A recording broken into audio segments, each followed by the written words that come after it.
What's up, Taiwan? I'm Jaime Ocon with news from here in Taiwan and around the world. The G20 Summit in New Delhi has closed with a leader's declaration that many doubted would ever come. But as India hails the agreement as a historic step, some say it does not go far enough. Stash Butler brings us this report from New Delhi. India's Prime Minister Narendra Modi basks before the cameras after hosting a G20 summit that bridged global divides.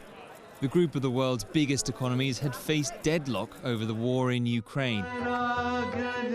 But on the final day of the summit, a show of unity, as leaders gathered around a memorial to Mahatma Gandhi, global symbol of peace.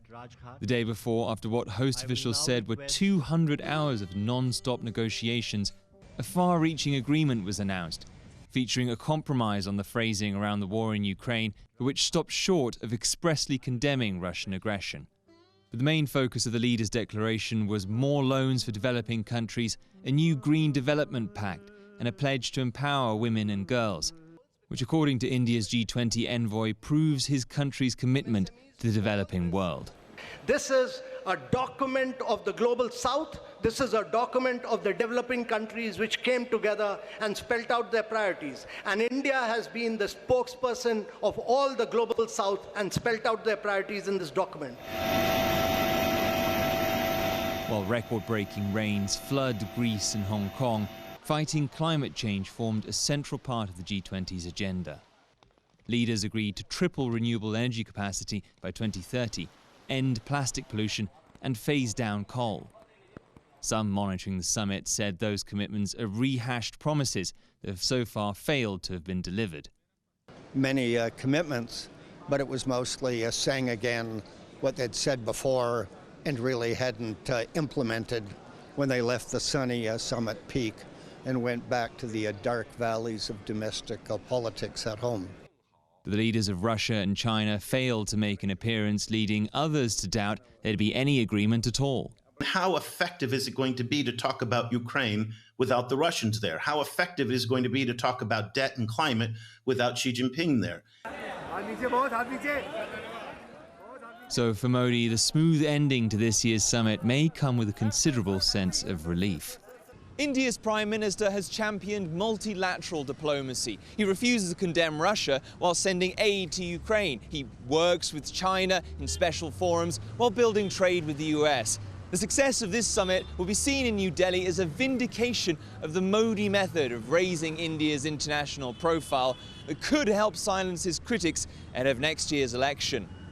Leon Lien, Shrivan Powell and Stash Butler in New Delhi for TaiwanPlus. A Chinese aircraft carrier group has passed Taiwan to conduct training exercises in the Western Pacific. Taiwan's military says it tracked the Shandong carrier and other ships roughly 60 nautical miles southeast of the country's southernmost point. The Shandong is China's second aircraft carrier and the first to be built domestically. It took part in Chinese military drills around Taiwan in April and also sailed through the Taiwan Strait in June. Taiwan's defense ministry says it also tracked a total of 13 Chinese warplanes and drones near Taiwan's airspace on Monday. It said 11 of those crossed the median line of the Taiwan Strait. A prominent U.S. political scientist says that only a formal declaration of independence by Taiwan would push China to attack it. John Mearsheimer made the comment at a forum on geopolitics in Taipei. He says that China's military is not in a good position to win a quick victory in a war over Taiwan. But he says political issues sometimes cause countries to start conflicts they know are risky.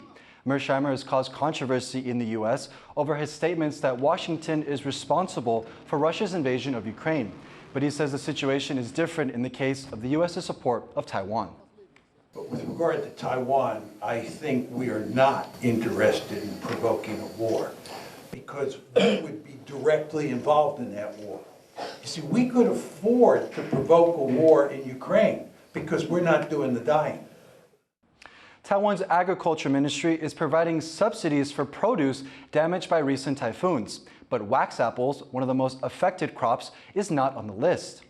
Heavy rains brought by typhoons caused flooding in parts of Taiwan's south, damaging or destroying large tracts of farmland. Farmers in Penghu County say that almost 6 hectares of wax apples have been lost. They're taking their protests to the Agriculture Ministry and asking for subsidies to cover the cost. Cleanup efforts are making headway on Taiwan's outlying islands, but there's still more work to be done. Tiffany Wong has a story. Taiwan's outlying Penghu Islands have been getting a beach cleanup. Divers are removing fishing debris from the seabed, but it's not an easy job. The county government and National Kaohsiung University of Science and Technology recently reported the results of their joint project.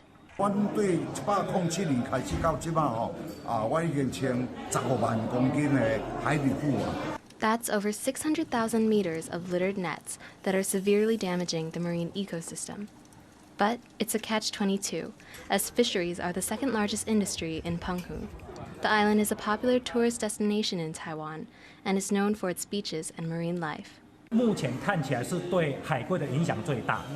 Using the latest technology, researchers are collecting data using geospatial systems analysis to build more sustainable industry practices.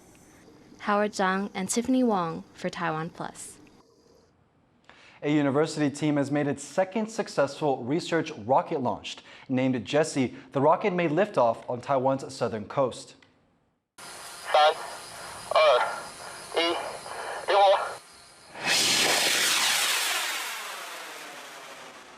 Jessie is the brainchild of Tamkang University's Aerospace Engineering Department.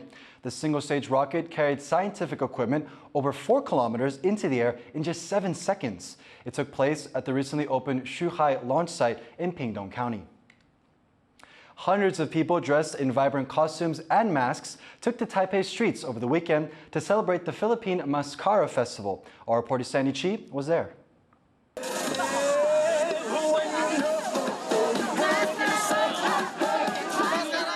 Walking down the streets of Taipei on Sunday in flamboyant outfits and colorful masks.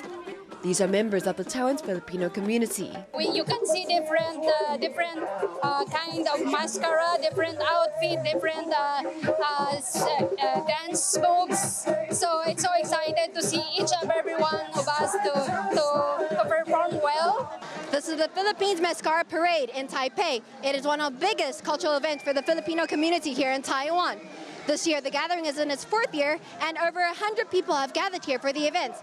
As you can see behind me, there are people dressed up in colorful outfits and beautiful masks. For sure, Filipinos here do not want to miss out on this event. Starting in the 1980s, the festival was born from one of the country's worst famines.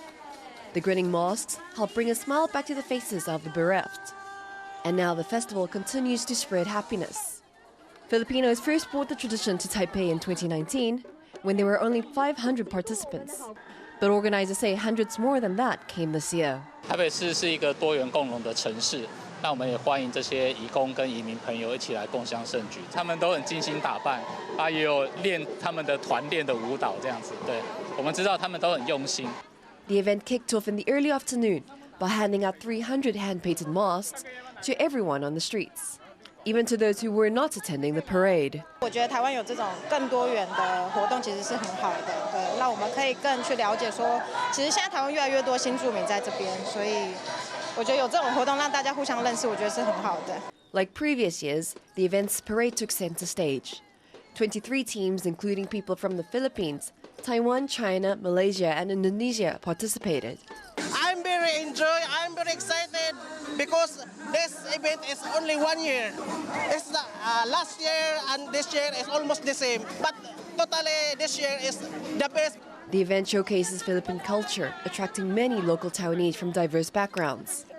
Some parents decided to use it as an opportunity to teach their children about culture. 因为这个活动蛮有趣的，希望他们可以看看不同的事情，认识一些不同的人。 Although a long way from home, these Filipinos don't complain about loneliness, but come together to bring their smile and culture to Taiwan. Joseph Wu, Jeremy Olivier, and Sandy Chi for TaiwanPlus. Thanks for watching What's Up Taiwan. Remember to download the TaiwanPlus app for more stories from Taiwan and around the world. Finally today, we leave with the images of a performance by a German circus troupe. I'm Jaime Ocon, take care and see you next time.